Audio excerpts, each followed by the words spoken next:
this one is too. So it'll be Are you Dr. ready? Parrish. Okay.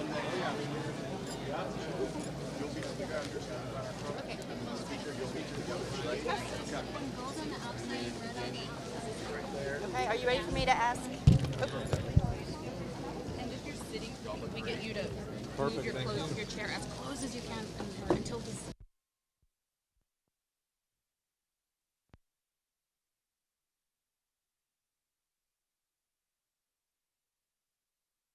Front, if anybody would like a chair.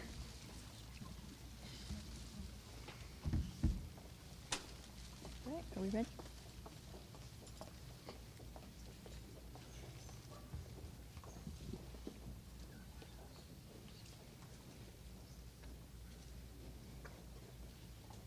Think we're ready?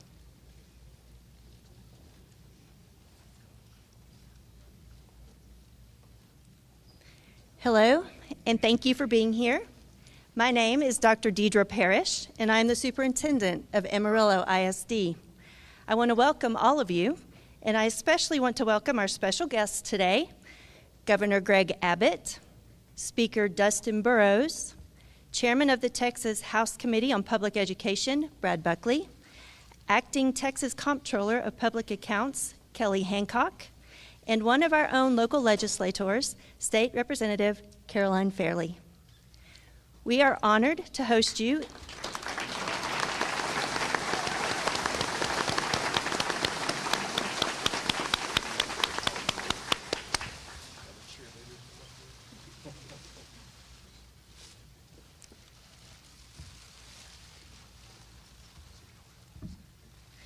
We are honored to host you in Amarillo ISD, and we are excited for you to see our school district. We have many reasons to be proud. Our 29,000 students fill our schools with energy, excitement, and a love of learning each morning. Our parents are deeply engaged in student success on campus and at home, and our teachers and staff pour their hearts and their energy into their work, whether they are teaching a class, caring for students in the health room, serving lunch in the cafeteria, or cleaning our campuses after everyone else has gone home for the night. All of our employees contribute to the education of our students, and we are grateful for them. As a public school district, we welcome every student, and we understand that each student has unique needs. Our commitment to innovation is exceptionally evident right here at Amtech Career Academy, one of the crown jewels of our school district and the only campus of its kind in the Panhandle. This campus serves students who are creating their own future.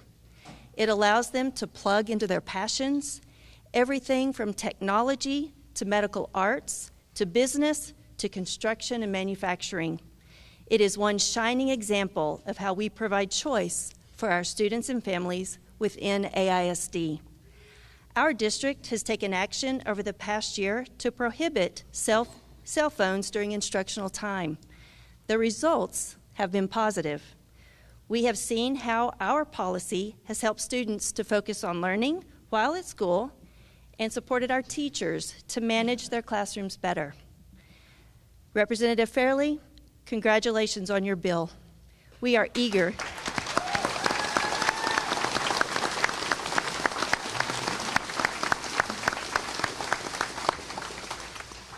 eager to continue working with you on behalf of the students, parents, and taxpayers of Amarillo. And Governor Abbott, Speaker Burrows, Chairman Buckley, thank you again for being here. We are honored by your presence. We hope you can see that our educators, our parents, and our community are all invested in the success of our students and the health of our public schools. We are grateful for your partnership, and we hope to welcome you back to Amarillo ISD in the near future. Thank you very much.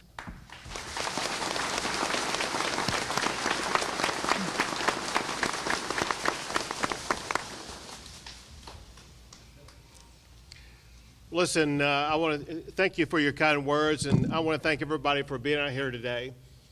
We are here today to sign several pieces of legislation that Representative Fairley had a pivotal role to play in. Before I get to that, however, let me mention two other topics. One is, some of you may know that over the past couple of days, the state of Texas has issued weather warnings for this region to expect maybe heavy rainfall, maybe even some hail later on today. Monitoring the weather on my way in, it looked like the storm was headed this way. It was around in the northern New Mexico, northeast New Mexico area.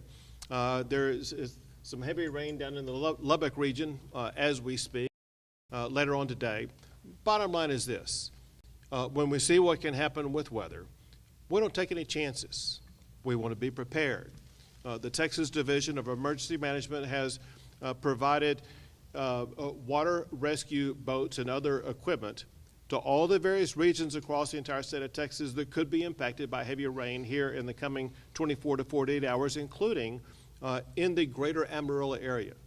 As we've seen with other weather events like what happened down in the Kerrville area, it's hard to predict precisely where the weather may hit. So we can station resources in advance in the Amarillo area, knowing that we will be able to get them immediately to whatever area may be heavily affected.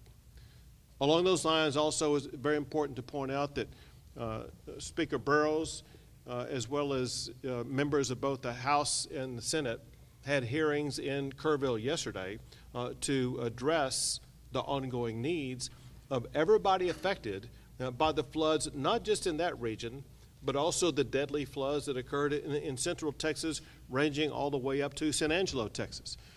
This is a flood episode of the most extreme proportions, meaning the worst ever in the history of the state of Texas, especially as it concerns the number of lives lost. And we are working on legislation as we speak right now in a special session to make sure that the needs of all of those people affected by those floods are going to be addressed, but while doing so, also make sure that the needs of emergency response in every region going forward will be met also. It was Kerrville this year. It could be Amarillo next year. We don't know. What we do know is this: we have to be prepared. Second thing I want to talk about generally, and then I will plug in legislation that Representative Fairley was heavily involved in. I'm the only governor in the history of Texas to talk about Texas working to become ranked #1 in educating our children.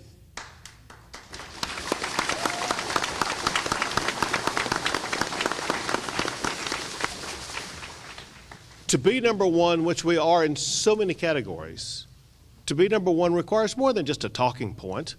It requires far more than just an aspiration. It requires detailed strategies and then working to achieve those strategies. And there are several components of that, some of which we passed during the session. One is ensuring that every parent is going to be fully empowered to be involved in their child's education and choose the pathway that's best for their child. And that's why we passed the largest Day One school choice program in the history of the United States of America.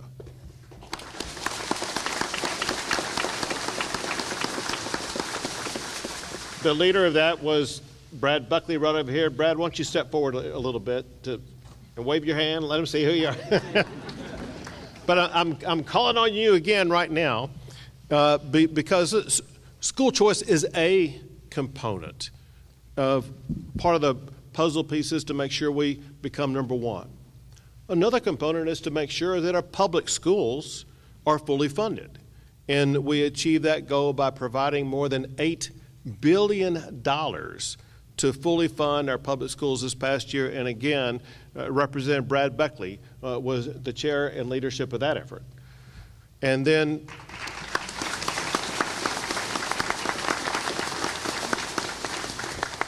another part of the stepping stones to ensure that we're going to be the best state for educating our kids is to attract and keep the best and brightest teachers. Having excellent teachers in the classroom, they achieve far more with regard to getting the best out of our students and better educating our students.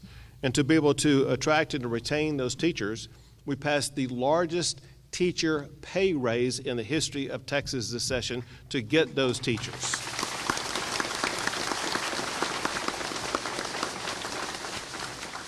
And then there's another part that is so important to the future of education, but so important to the future of the United States of America.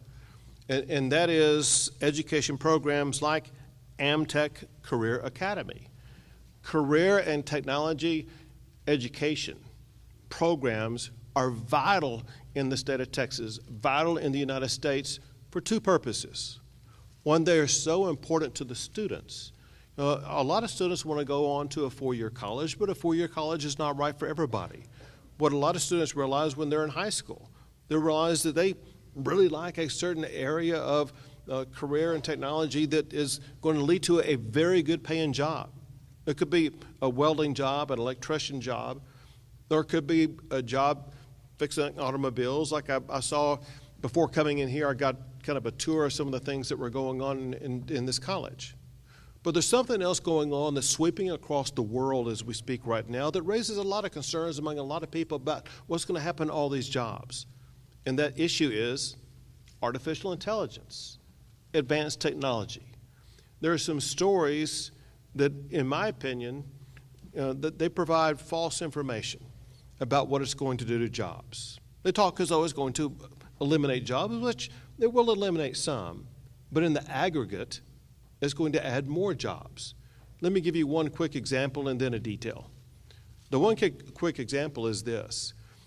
We live in a time today where we are in the most advanced technology in the history of the United States of America, and yet, even though we have the most advanced technology, we have one of the lowest unemployment rates ever in the history of America.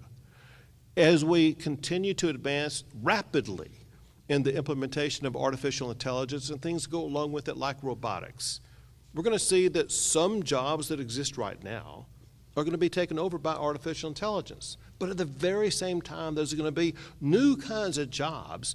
They're going to be more interesting. They're going to pay even more money for our students. And many of those are being taught here or worked on right here on this campus. Well, one thing that is taught here on this campus for students at all the Amarillo schools that want to come here and work on it is robotics. Robotics is one of these next generation jobs that's going to be in extraordinary demand. And that extraordinary demand is being learned right here, and the students that learn that right here are going to be taking that skill set going into some future job that's going to pay far more than maybe some other job they could get. Another one is understand the room we're in right now is used for drone competitions. Drones are going to be, are going to be used prolifically. They are used prolifically already, and that proliferation is only going to continue. Students right here in Amarillo are getting high-level exposure to next-generation technology of drones that will use things like artificial intelligence, as well as coding and other components of what they learn in education. They're going to lead to not only high-paying jobs, but essential jobs for the future. So yes, the world's going to change a little bit in the types of jobs that are available. But the education process that we provide our students changes at the same time and ensures that Texas, by getting kids in Amarillo trained on robotics, trained on drones, ensure that component of keeping Texas or putting Texas on a pathway to being ranked number one is going to be met. And so I want to, and I think we shall all give it up to AmTech Career Academy for the great job that they do.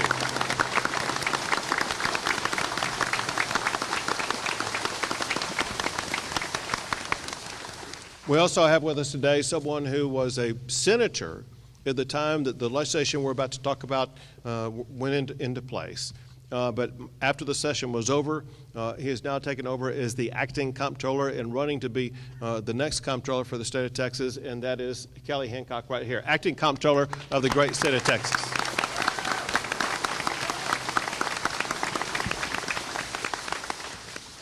Now to this legislation.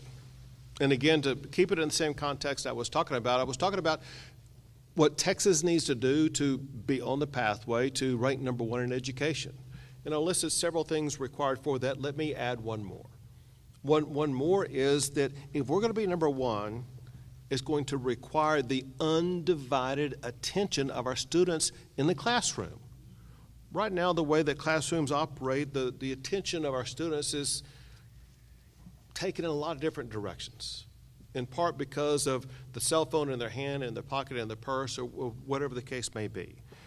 Educators and researchers have raised concerns about the impact that smartphones have on student learning and student engagement.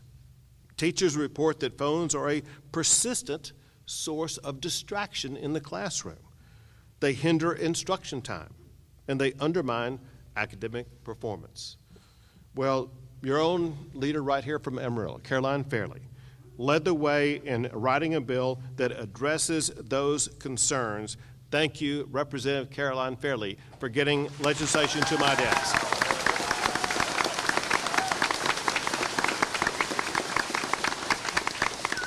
It is House Bill 1481 that she worked on along with I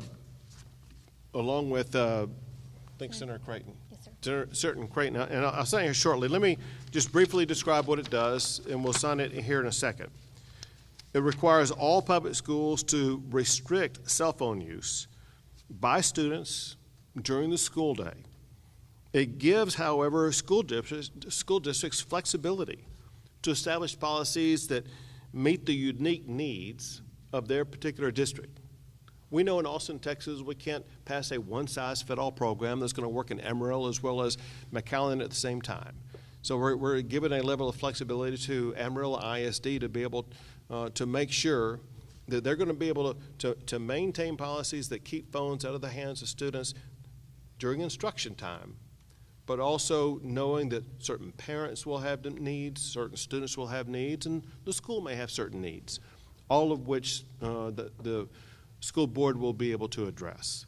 So once again, I want to thank Representative Fairley and Senator Creighton for their work on that bill, which I'll sign in 1 second. I'm going to sign two together. Another one is one that Representative Fairley also worked on.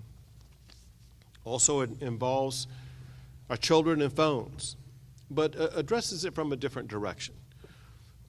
One thing that we're very concerned about with students is, again, their time and focus in classes, but also their mental health and their personal health and what's happening to them, especially what's happening to them by exposure, not only to use of a cell phone, but by things like social media.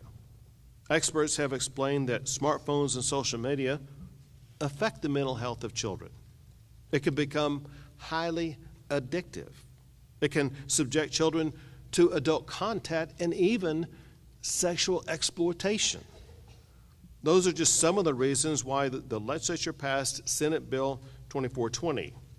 It's also known as the App Store Accountability Act.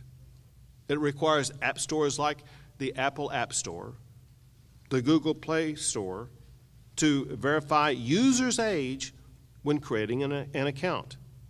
Parental consent must be obtained before a minor can download an app or make an in-app purchase. What this does, it rightfully restores power back to parents over what their children are doing.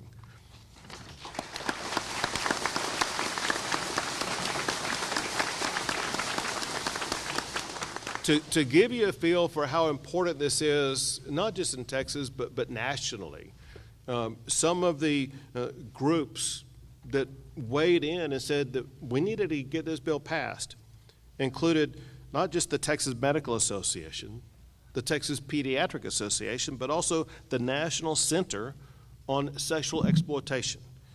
I want to thank Senator Paxton as well as Representative Fairley for getting this legislation to my desk. And now, let me sign these laws.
House Bill 1481 and Senate Bill 2420 are now the law of the great state of Texas.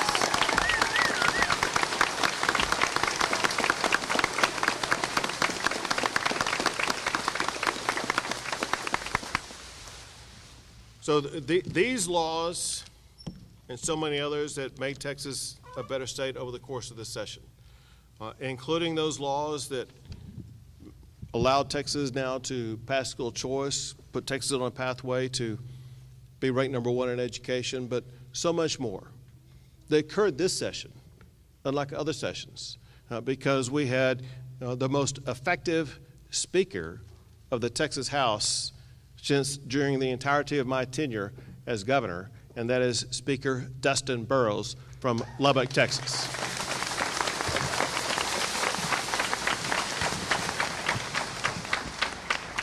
Thank you, Governor.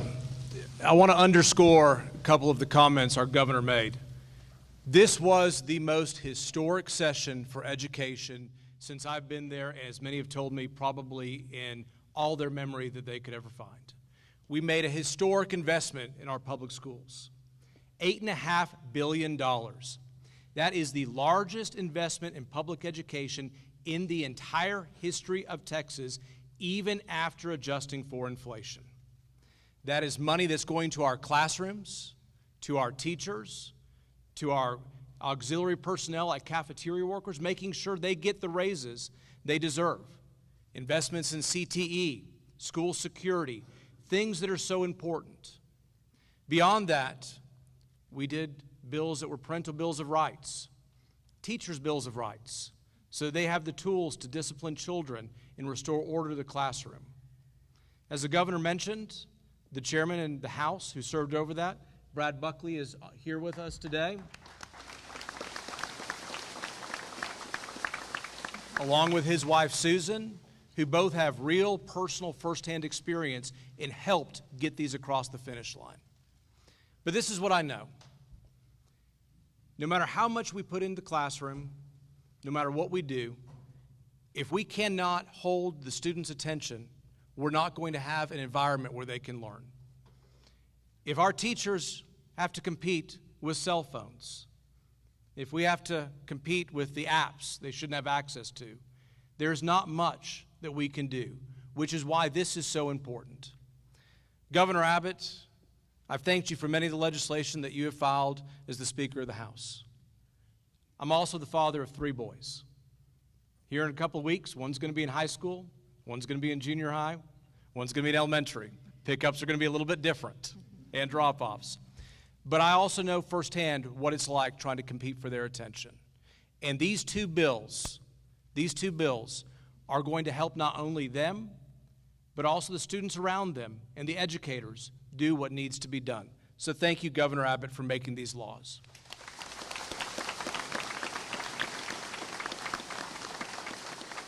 Let me brag on y'all's Representative Fairley.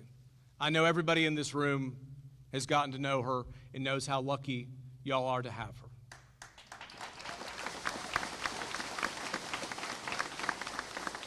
I've known many legislators who've come, and in their 3rd term, they couldn't pass a single bill such as this. In her very first term, she showed up ready to work in one of the brightest and most sophisticated members we have seen, and this is a testament to her hard work for you. And as a proud member of the West Texas delegation out of Lubbock, there's not many of us left, but we all work together. We are so thankful that you've sent her to be part of that to get things done. So thank y'all very much. Thank you, Mr. Speaker, Governor. Well, first off, thank you all for being here today. We had such a great turnout. As I'm looking around the room, I see so many advocates and those who believed in these bills. And so thank you all for being here. I thank you to AISD for hosting us here. I couldn't think of a better place to host a bill signing than Amtech. I mean, this place is incredible. I'm so glad that the governor and the speaker could be here to see it for themselves. So thank you all for being here. As I look around the room, I am reminded of really why we're here today. Phone-free schools is about getting this distraction out of the classroom so that our teachers can teach and so that our kids can focus. And the App Store Accountability Act, we have ensured to be sure that, big tech is not in the driver's seat, but that parents are, and that they should have the right to decide on what access their kids have access to on their phones. And more than anything, in this session, I have learned two things. One is that hard work, it pays off in Austin. And the second one being is that you don't get anything done by yourself. I have Chairman Brad Buckley to thank. He is the chair of public education, and he allowed me graciously to lay out one of these bills and was really instrumental in the phone-free schools bill, in drafting the policy to be sure the language was practical and it made sense, and we allowed for local control, and was such a huge advocate. So thank you, Chairman Buckley. And then to our speaker, Dustin Burrows, he was such an advocate on both of these bills, and being sure that there was momentum to getting them across the finish line, and having the support that we needed to be sure that these became law. And then finally, our governor, Greg Abbott. Y'all, there was a lot of outside and really a tremendous amount of pressure on the governor to not sign these bills. But let me make it clear that our governor, he made it clear that here in Texas, we prioritize our children over special interest.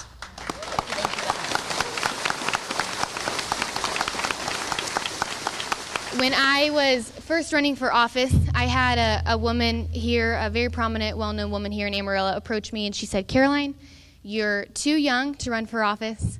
You're not going to be effective in Austin, and you should step down and not run." And in that moment, I had all the more determination to be effective in Austin. But the truth is, well, thank you. The truth is that the success that I had this first session, it wasn't all that I thought it would be, compared and followed up to the conversation and the things this woman said. Because really the success is it's your success. I wouldn't be here without those of you here who have supported me, who voted me in to go to Austin, who believed in a 26-year-old young woman running for the Texas House. I wouldn't be here. Yes, thank you all.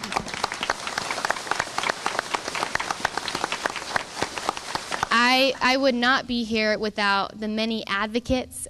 We had advocates fly from out of the state, from around the state to testify on these bills.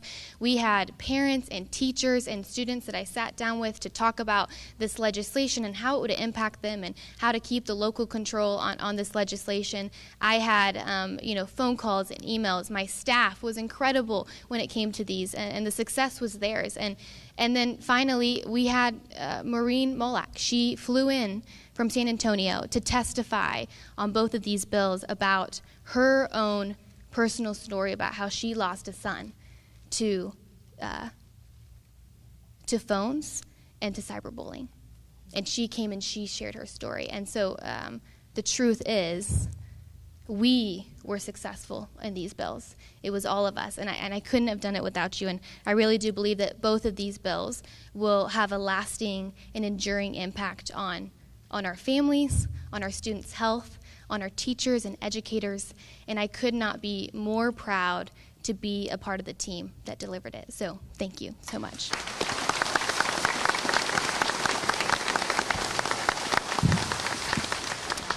And now we have Melissa Denny. Thank you. As I get to speak today to you as a teacher in AISD who experienced our cell phone policy last year, I was very excited for that, because what an off in the way or out of sight, out of mind policy does is it allows kids to be what they're supposed to be. It frees them to be what they're supposed to be in the moment, and that's kids. It allows them to, in the learning environment, to be a student. They're empowered to do that. There's nothing else that is the distraction, and we know it's a distraction. I'm looking at some of you guys on your phones. Just saying. All right. So what I experienced in class is that the kids were able to not only listen to instruction, but also listen to their peers.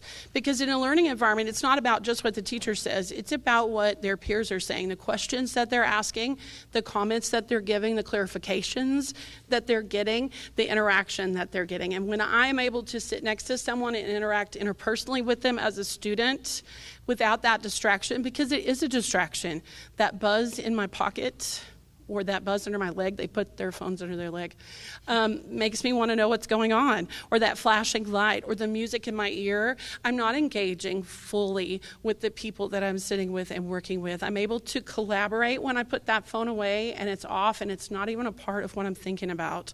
I'm able to collaborate, communicate, solve problems with people, run ideas by each other, do group projects where we're fully engaged with that and we're not on our phone trying to find the answer, but we're talking as a group. I teach speech, but that goes toward every classroom.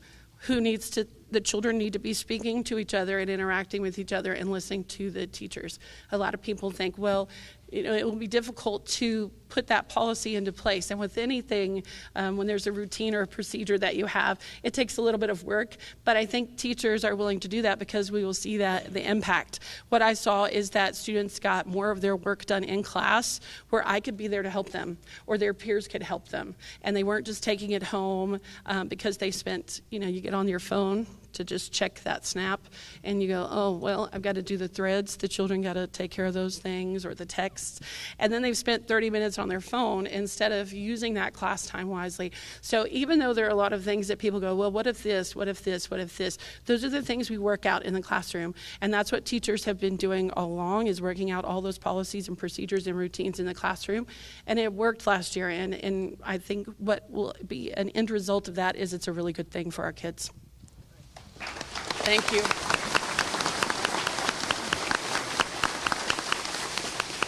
Thank you, Melissa, for that great testimony. And while I'm saying thank you, I want to toss out several more thank yous. One is, let's give it up for all the students who are here. Of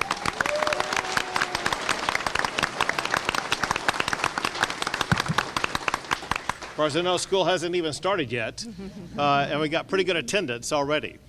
Also, I know arrayed around the room are a lot of local elected officials at a lot of different levels, as well as local public servants who may not be elected but are still serving to make this region far better. Thank you for your service. Thank you for being with us here today.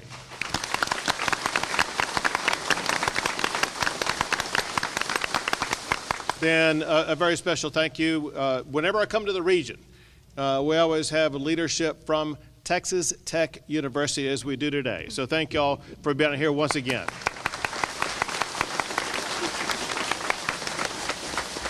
With that, we'll be happy to take a few questions. Let's do the press first. I'll come back to you in a second.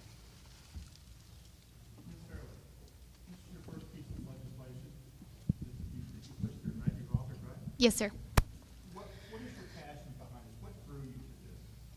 That's a great question. Those of you who didn't hear, he asked, this is your first piece of legislation. What drew you to focus on these bills? So I would say a number of reasons. One, I am first Gen Z in the Texas House, and I grew up in the digital world and era and saw firsthand how devices can be positive and how they can be negative. And having that experience and also the wealth of knowledge that we have in the Texas House, there's a huge need and gap for, I believe, gearing up the next generation who are independent thinkers and aren't distracted by these smart devices. And I don't know if any of you have read The Anxious Generation as well, but Jonathan Haidt, this was a legislative idea he came up with that was really practical. 7 other states have passed this bill, and so that was where this idea originated. Thank you. And this is for anyone out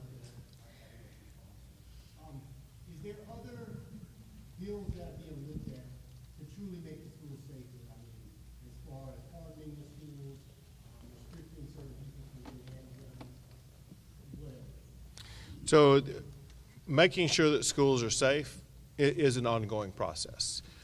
And we continue to invest more. Part of the money that we spent on schools this year was to make schools safer and provide more resources for the schools to accomplish that goal. we have an obligation to make sure we make schools as safe as possible.